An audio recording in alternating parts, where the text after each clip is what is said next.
Salut à tous, j'espère que vous allez bien. Aujourd'hui je vous retrouve pour vous donner 13 conseils pour avoir une peau plus nette et plus lisse. Le premier conseil que vous connaissez très certainement, c'est de retirer son maquillage tous les soirs. Vraiment, se démaquiller c'est hyper important parce que vous avez étouffé votre peau toute la journée avec du maquillage. En plus de ça, vous avez pris la poussière, la pollution et donc du coup votre peau a vraiment besoin de respirer et il faut impérativement la démaquiller. Pour me démaquiller les yeux le soir, j'utilise le cils de masque de chez Je Maybelline. Je viens de l'acheter en fait, donc c'est la première fois que je le teste et je trouve qu'il démaquille plutôt bien les yeux. Après c'est pas le démaquillant biphasé que je préfère, mais en tout cas j'utilise ce produit là pour démaquiller les yeux. Je trouve ça vraiment plus pratique que l'eau micellaire. Et ensuite du coup pour le reste de mon visage j'utilise la solution micellaire de chez Garnier qui est vraiment très bien, je vous en ai parlé plein de fois. Donc c'est ça que j'utilise pour me démaquiller.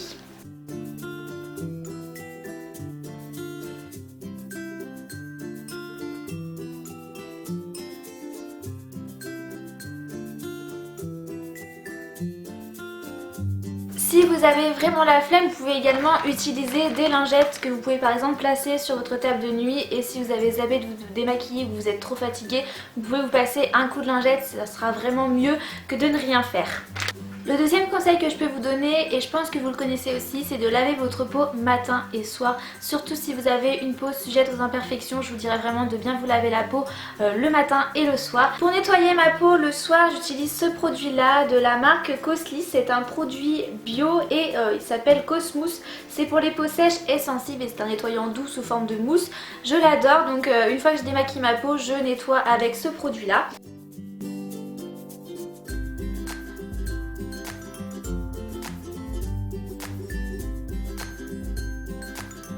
Et pour le matin, je vais simplement passer avec la solution micellaire de chez Garnier avec un coton parce que c'est un produit qui nettoie en plus de démaquiller. Le troisième conseil que je peux vous donner, c'est d'utiliser un tonique une fois que vous avez nettoyé votre peau le soir. Donc le tonique, il y en a vraiment des différences, c'est en fonction du type de votre peau. Vous avez des toniques qui vont être plutôt rafraîchissants et hydratants, des toniques qui vont réguler l'excès de sébum, des toniques qui vont purifier votre peau et resserrer les pores. Enfin vraiment il y a du choix, donc choisissez un tonique en fonction de votre type de peau. J'en ai trois là à vous présenter. Tout d'abord j'ai un tonique de chez Christian Lenard qui est une eau aromatisée de rose. Donc ça c'est un tonique rafraîchissant et tonifiant pour tout type de peau. J'ai également un tonique de chez Aven pour les peaux jaunes à problème, donc ça c'est une lotion purifiante et matifiante qui va aider à éliminer les imperfections, qui va resserrer les pores, etc. À appliquer sur la zone T. Et en ce moment j'utilise un tonique de la marque Quechy, le Pure and Clean, et ce tonique hydrate et rééquilibre la peau. Donc voilà, c'est vraiment important si vous voulez une peau plus nette et plus lisse.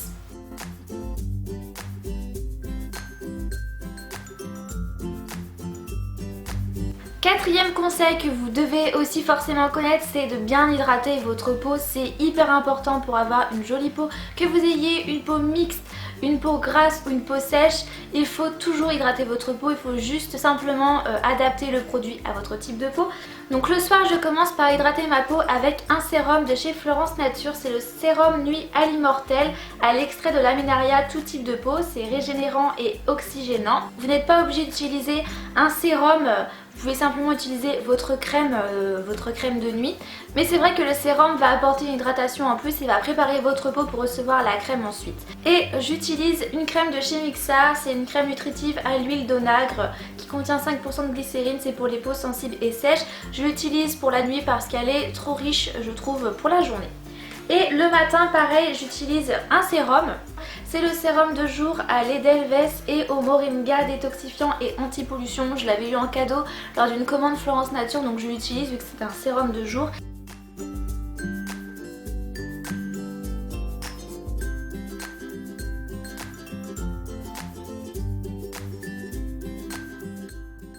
Et ensuite je viens mettre ma crème hydratante qui est la crème de chez Garnier, la crème bienfaisante peau normale à mixte. Et voilà pour l'hydratation.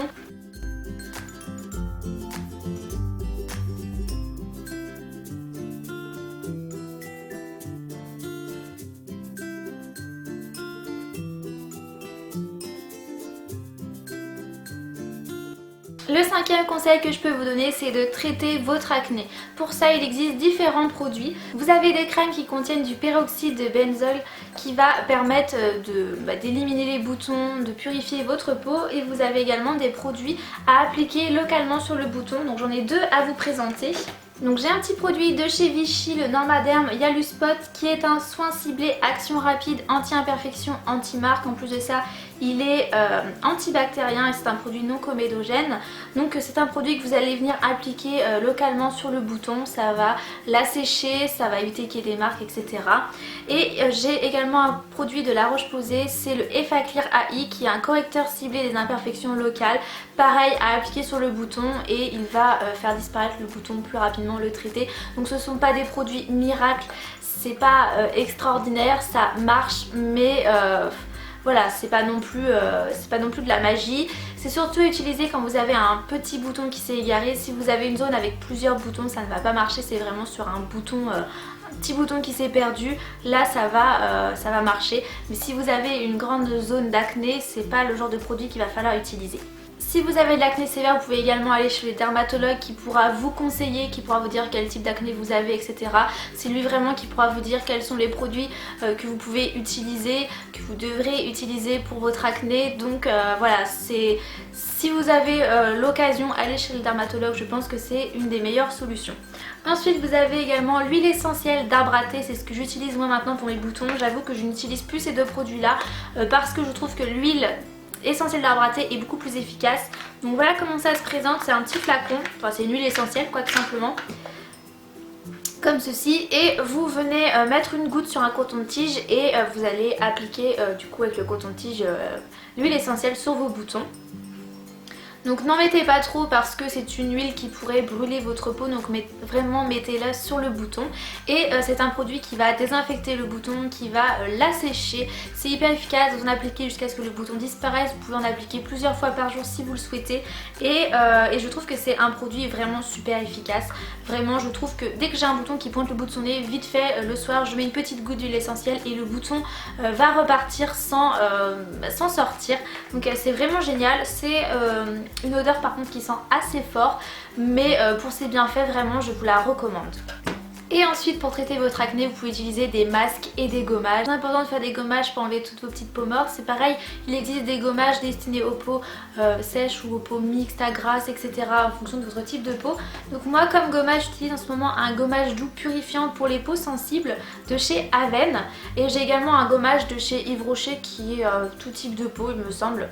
Comme c'est un gommage pour les peaux sensibles, il est vraiment pas agressif du tout. Il y a des petits grains qui viennent gommer mais en douceur et je le trouve vraiment très bien pour la peau.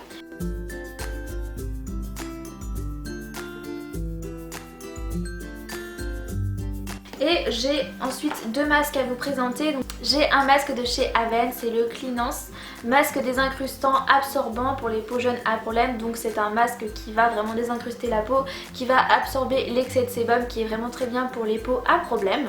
Et sinon j'ai un masque hydratant pour les peaux sèches, donc de chez Florence Nature. Je pense que si vous suivez ma chaîne depuis longtemps vous le connaissez. C'est le masque nutrition éclat, néroli, acide de fruits, karité, donc pour les peaux sèches. Donc ça c'est un masque nourrissant et ça c'est un masque désincrustant, absorbant, qui va réguler l'excès de sébum. Donc voilà, ils ont vraiment deux actions différentes. J'aime bien utiliser ce masque quand justement je vois que ma peau a besoin d'hydratation, que ma peau est un petit peu sèche. Je trouve qu'il est vraiment efficace et ce sont des produits qui vont aider à avoir une peau plus nette et plus jolie. Sixième conseil, évitez d'éclater vos boutons. Je sais que c'est pas facile parce que quand on a un bouton on a envie de l'éclater parce que bah voilà ça se voit, mais il faut éviter au maximum parce que vous risquez de vous provoquer des marques et des cicatrices. Si vous ne pouvez pas résister à l'envie d'éclater un bouton, parce que moi j'avoue que voilà, c'est pas très glamour, mais bon on a tous des boutons, mais dès que j'ai un bouton blanc c'est vrai que j'ai tendance plutôt à l'éclater. Mais une fois que vous avez éclaté votre bouton, n'insistez plus, laissez-le tranquille et n'allez pas le charcuter parce que c'est dans ces moments là que vous allez vous créer des marques et des cicatrices qui vont être difficiles à faire partir. Surtout quand vous éclatez un bouton après, n'hésitez pas à purifier avec un petit désinfectant. Vous pouvez utiliser par exemple ce produit là que je vous ai présenté juste avant de chez Vichy qui est le soin ciblé action rapide anti-imperfection, anti-marque et qui est antibactérien, ou alors l'huile essentielle d'arbre à thé, mais en tout cas évitez au maximum de toucher vos boutons et surtout ne les charcutez pas, essayez pas de faire sortir ce qu'il y a de vos boutons parce que vous allez vraiment créer des marques et des cicatrices et voilà, c'est pas ce que l'on souhaite si on veut une jolie peau. Donc évitez au maximum de toucher vos boutons et essayez au maximum de ne pas les éclater.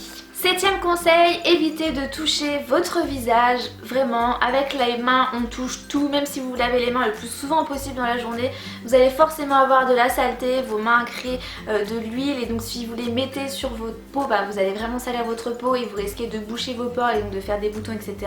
Je sais que c'est pas facile parce que quand on s'ennuie, quand on est dans le canapé sur l'ordinateur, on a très souvent tendance à se toucher le visage, mais il faut éviter au maximum si vous voulez que votre peau ait le moins d'imperfections possible. Évitez avec votre main d'amener des bactéries sur votre visage, donc essayez de ne pas vous toucher le visage. Dès que vous vous touchez, voilà, j'arrête, forcez-vous à ne pas vous toucher le visage.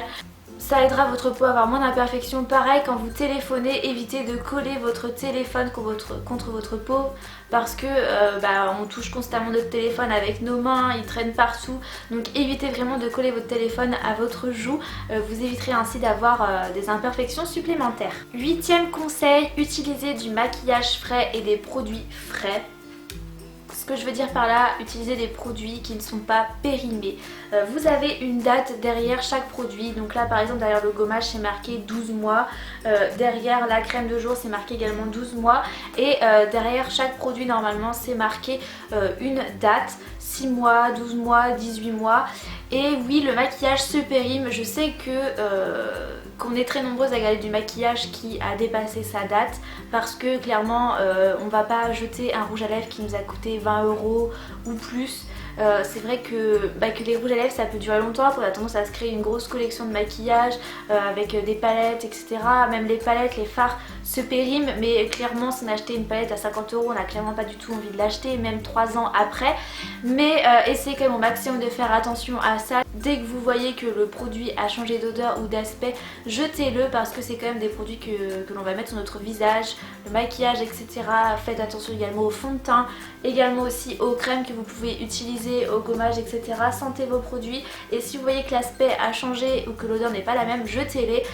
Je sais que moi j'ai des palettes, j'ai des rouges à lèvres, j'ai des produits qui sont sans doute périmés et clairement je vais pas les jeter parce que j'ai mis de l'argent dans mon maquillage et que je me crée une collection. Mais voilà, ces youtubeuses qui vous présentent des collections avec une centaine de rouges à lèvres, avec une centaine de palettes, forcément c'est des produits qui sont périmés, en tout cas qui vont dépasser la date qui était marquée sur le produit.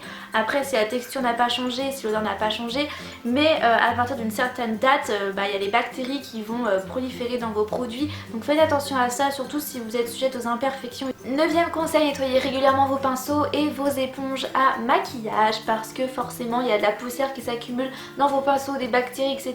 Et après on vient les appliquer sur le visage, donc pensez à les laver régulièrement avec par exemple du savon pour bébé, du shampoing, enfin peu importe, mais pensez à les laver régulièrement. Pareil pour les éponges, lavez-les parce que en plus les éponges à fond de teint, il y a facilement des petites bactéries qui vont s'accumuler dans votre éponge, donc voilà, c'est des raisons qui peuvent faire que vous avez des imperfections, donc pensez vraiment à le faire régulièrement. Dixième conseil, boire de l'eau. Boire beaucoup d'eau, ça va vraiment être bon pour votre peau. L'entretien de votre peau, ça passe avant tout par ce que vous mangez, par ce que vous buvez et après par les produits que vous venez apporter. Donc si vous utilisez les meilleurs produits du monde mais que vous buvez très rarement, ça ne m'étonne pas si vous avez une peau qui a soif, une peau qui est un peu terne, etc. Donc pensez à boire. Donc je ne vous demande pas de boire 3 litres d'eau par jour, mais dans les moyennes 1,5 litre à 2 litres par jour. Vraiment votre peau se sentira mieux, votre corps également, donc pensez vraiment à boire régulièrement et à boire votre quota dans la journée. Essayez toujours d'avoir une bouteille d'eau à proximité, d'avoir une petite jarre avec une paille si ça peut vous aider à boire plus, mais pensez-y. 11e conseil que je peux vous donner, c'est de changer votre tête d'oreiller régulièrement, au moins une fois par semaine. Parce que vous mettez votre tête sur votre oreiller, votre peau, et comme je le disais tout à l'heure, il y a vos cheveux qui sont sur votre oreiller, vos cheveux qui peuvent être un petit peu sales, qui ont accumulé de la poussière dans la journée, vous avez peut-être un petit peu de salive également sur votre oreiller, enfin votre oreiller clairement c'est pas l'endroit le plus propre du monde, donc veillez à changer votre tête d'oreiller régulièrement, au moins une fois par semaine. Le 12e conseil que je peux vous donner est de bien dormir.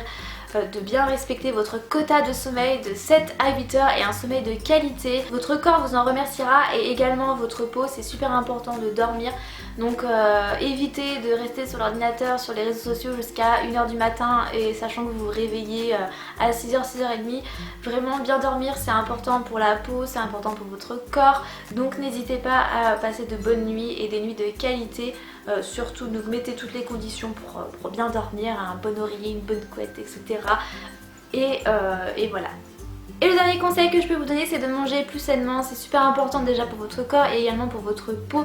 Vraiment, ce que vous mettez sur votre peau, les soins, etc., ça passe vraiment en deuxième plan. Le plus important, c'est ce que vous mangez. Ça se reflète forcément sur votre peau. Donc n'hésitez pas à manger plein de fruits et légumes, à éviter le sucre, à éviter le gras. Voilà, essayez quand même de manger plus sainement. Évitez tout ce qui est soda. Déjà, ça peut être facile à éliminer. Vous savez qu'un verre de coca contient 8 sucres en morceaux. Il suffit que vous buviez 3 verres de coca et que vous mangez du pain avec du Nutella et ça y est, vous avez explosé vos taux de sucre de la journée. Donc voilà, ça peut être des petites choses faciles à éliminer. Plutôt manger une pomme au goûter, etc. Enfin, mangez plus sainement, vous verrez que votre peau vous en remerciera. Voilà pour cette vidéo, j'espère qu'elle vous aura plu. N'hésitez pas à dire en commentaire quels sont vos conseils pour avoir une jolie peau. Je vous fais plein de gros bisous, on se retrouve très bientôt pour une prochaine vidéo.